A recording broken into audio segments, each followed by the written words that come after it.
And I'm back with a review on the NZXT Switch 810 case, water cool system, SLI, two GTX 580s. I've recently upgraded now. I've taken out the old motherboard and I've fitted the Maximus V Extreme from Asus.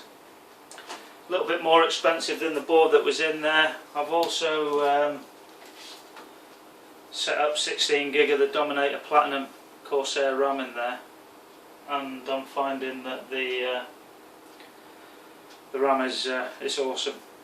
I've got two sticks of 16 gig, that'll take 32 gig no problem. The other thing I'm finding as well is if you want to just pan around here, this is the new board. I mean, it's apart from aesthetics, I mean, looks for a board. I can run that in now quad SLI rather than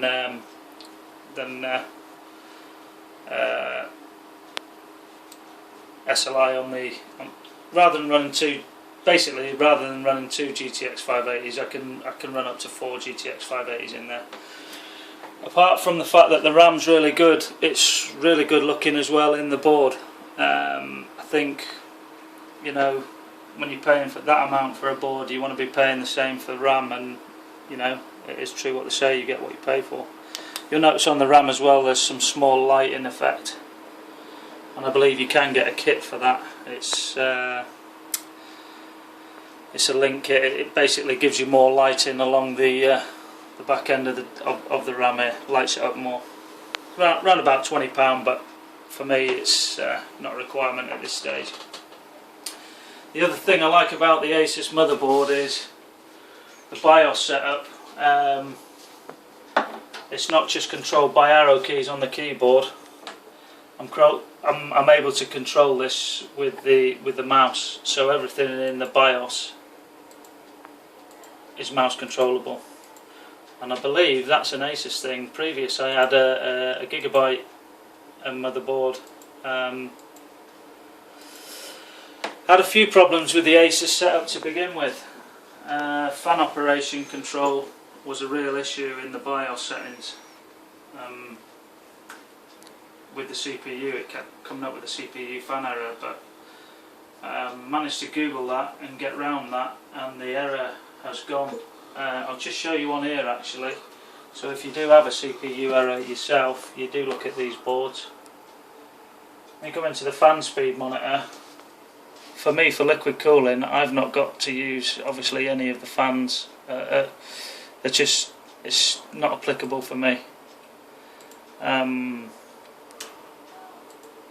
But what I have had to do is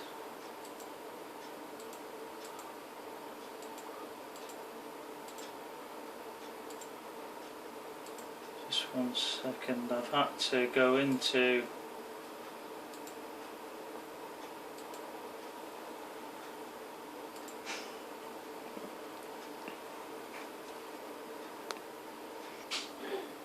and if you go into monitor, you'll just notice I've put not applicable in them. So if you basically go back from there, exit, save your changes. I'm not going to save changes because they're already there, so I'm going to discard changes and exit. The boot time compared to the old board and the old RAM. When I say the old RAM wasn't that old. It was G-Skill RAM running the same 2133. For me, a lot of people run 1866. I get on better with 2133. It's just what suits me. Everyone's got their own personal preference. But just really a catch up on that board. There's no change whatsoever apart from the motherboard and the two sticks of Dominator that's in there. The SLIs, the two graphics cards are still the same. I'm still running two GTX 580s. But I must admit everything runs cleaner and smoother on that Asus, on the Maximus 5 Extreme board. Really good board. Expensive, over £200, 200 UK pounds. But if you can afford it, I would definitely recommend that board, especially if you're an overclocker and you want to overclock. That is pretty much it. Might update you again if I put some more RAM in, which I don't think I'm going to do.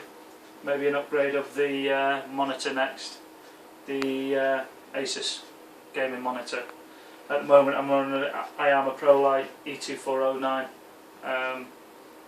which is alright, but again, just looking to improve all the time. And that is pretty much it.